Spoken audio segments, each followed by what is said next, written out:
Bien-aimés frères et sœurs, vous connaîtrez la vérité et la vérité vous affranchira. Ça, c'est pas moi qui le dis, c'est la Bible qui le dit. Mais moi, je vous dis mieux. Vous connaîtrez la vérité historique, notamment celle de vos ancêtres kémites, et vous aurez une vision globale de ce que c'est que la vraie souveraineté politique. J'ajoute, vous reviendrez à la spiritualité africaine ancestrale et vous comprendrez les enjeux de l'indépendance économique. Et pour terminer, vous accepterez votre identité culturelle kémite et vous obtiendrez deux choses. La première, c'est la paix. La seconde, c'est le développement, à une condition. L'unité de toute l'Afrique noire, l'unité de tous les Noirs du monde entier. Otep à tous, bienvenue sur la chaîne des panafricanistes par essence, par conviction et par excellence. Celle des citoyens kémites par nécessité et obligation de combat. Nous sommes une chaîne qui n'est guidée que par nos ancêtres et rien que par les ancêtres qui appartiennent à l'égrégore du monde noir. Par conséquent, nous ne croyons en aucun Dieu venu de l'étranger. Toutefois, cette vidéo n'est aucunement destinée à inciter à la haine ou à la violence, car nous menons un combat qui est d'abord et avant tout spirituel, intellectuel et démocratique. Ensuite, il est politique, géopolitique et géostratégique, contre l'impérialisme, le colonialisme, le néocolonialisme et l'endocolonat, qui sont tous qualifiés de crimes contre l'humanité. Nous menons ce combat sur la base du principe fondamental que nous avons hérité de nos ancêtres kémites, qui est celui de la Mahat, c'est-à-dire solidarité, vérité et justice. Vous êtes donc en droit de connaître la vérité et nous avons l'obligation de vous dire la vérité, rien que la vérité, afin que justice soit rendue au continent africain. Et ça, c'est notre modeste contribution dans cette noble lutte en faveur de la souveraineté, la dignité, la solidarité et l'unité africaine. C'est exactement ça que nous appelons le panafricanisme. Bien-aimés frères et sœurs, le Burkina Faso vient de frapper fort. Eh bien, le gouvernement burkinabé a refusé l'accréditation du nouvel ambassadeur de France au Burkina Faso. Eh oui, et c'est ce qui attend la France au Niger, avec tout ce qu'elle est en train de faire, avec toute cette guerre qu'elle est en train de mener à ce même gouvernement. Elle attendra le retour de Bazoum pour pouvoir rétablir les relations diplomatiques avec le Niger. Vous savez, la France, Emmanuel Macron surtout, est, je l'ai toujours dit, le plus nul des chefs d'État français. Il est très, très nul. Il pense que nous sommes encore à l'ère du poisson, où l'Afrique était dominée, où l'Afrique a été divisée, où l'Afrique a été balkanisée, où ils se sont partagés l'Afrique comme un morceau de gâteau. Nous sommes à l'ère du Verseau. L'ère du Verseau, c'est l'ère de la justice, c'est l'ère de l'amour.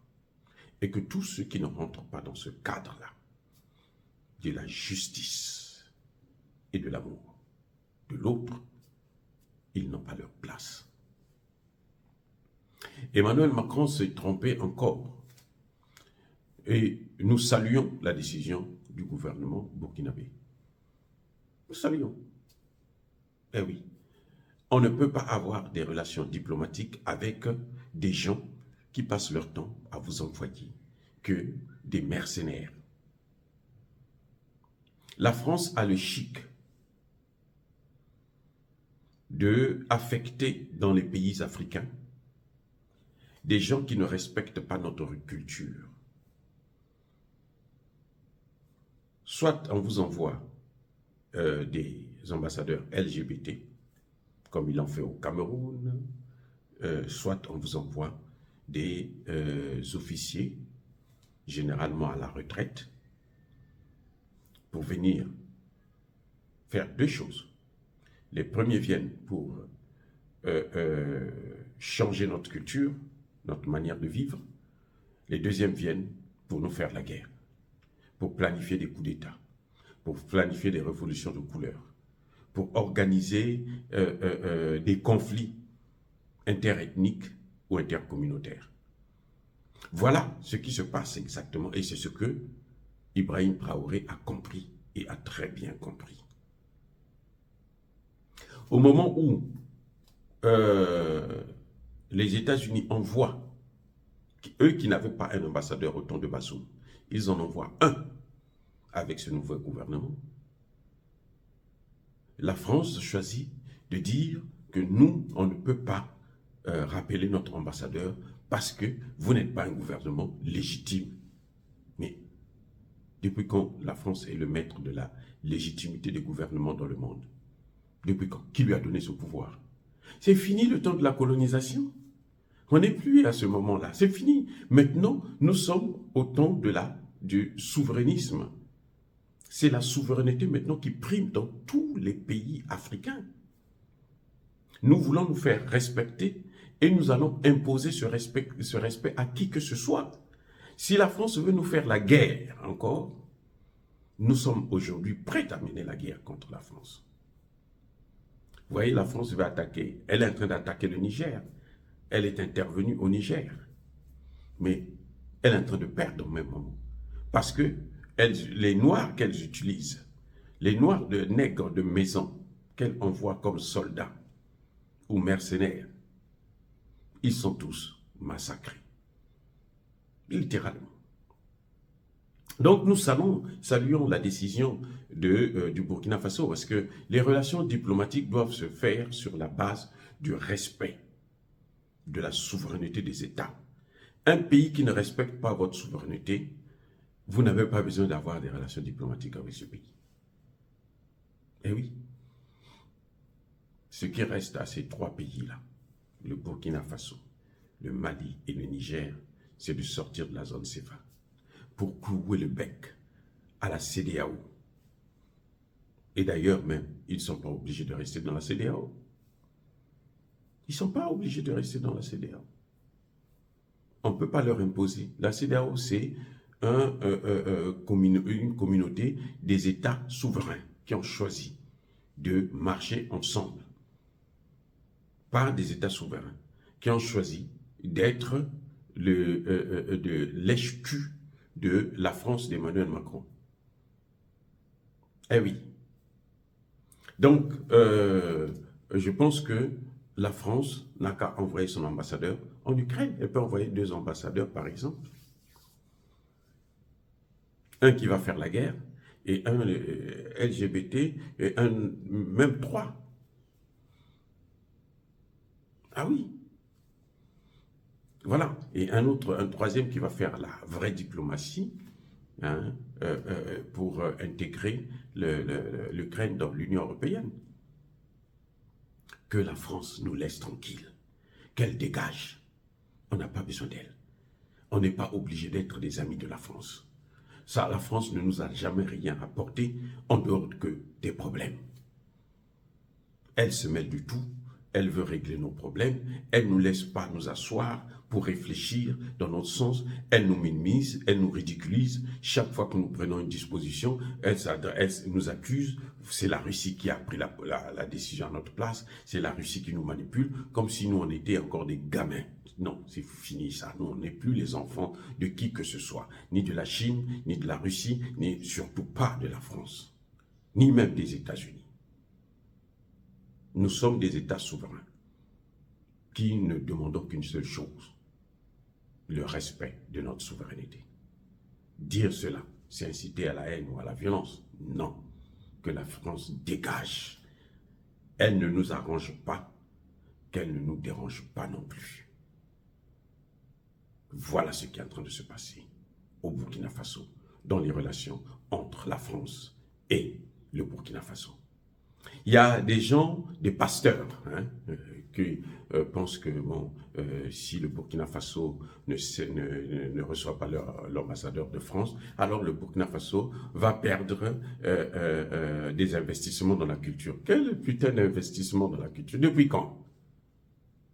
Ah oui, la destruction de la culture, oui. Ah ça, ils savent le faire. Hein. La destruction de la culture, oui. Pervertir notre jeunesse, oui.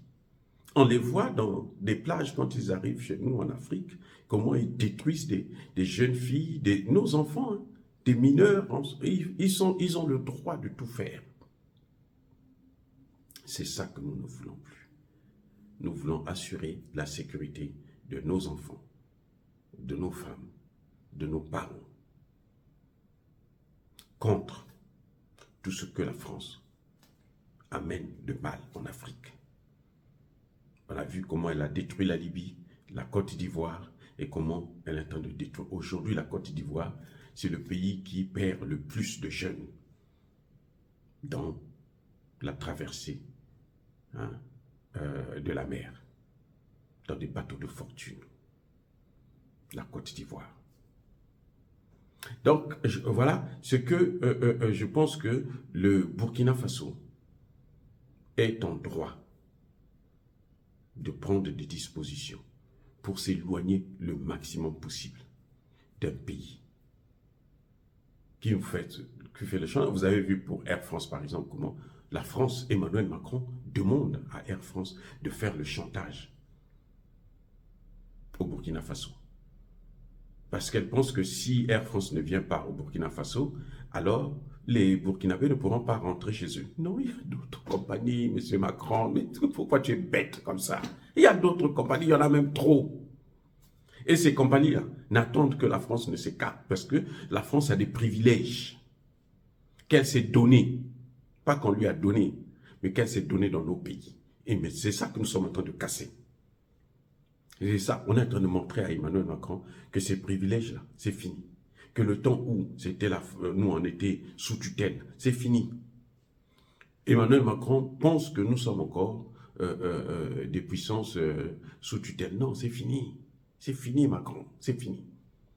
Si tu as la tutelle à faire, fais-le avec les Français, dans les villes et villages français. Mais en Afrique, là, tu n'as plus ta tutelle, on n'a plus besoin de toi d'ailleurs. Parce que pour nous, tu ne vaux rien. Tu n'es rien du tout. Tu ne nous as jamais rien apporté. 60 ans de soi-disant indépendance, nous sommes toujours dans le sous-développement. Mais alors, les 10 premiers pays, parmi les 10 premiers pays africains les plus développés, il n'y a aucun pays francophone. Vous vous rendez compte? Ça, ce sont les statistiques eux, ils donnent.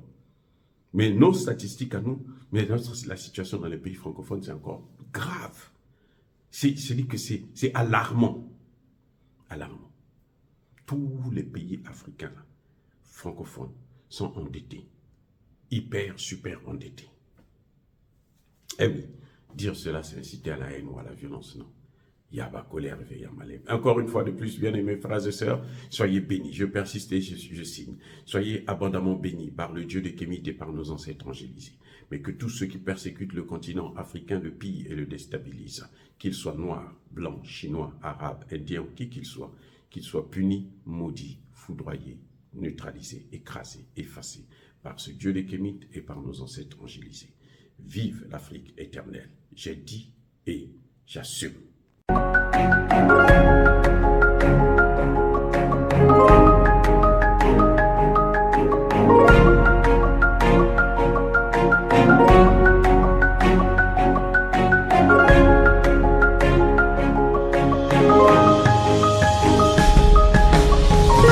Eux, ils marchent par la foi et non par la vue. Mais moi, je vous conseille vivement de marcher par la connaissance scientifique et historique, notamment celle de nos ancêtres kémites, par les 5 sens et par l'intelligence. À vous, à Pierre.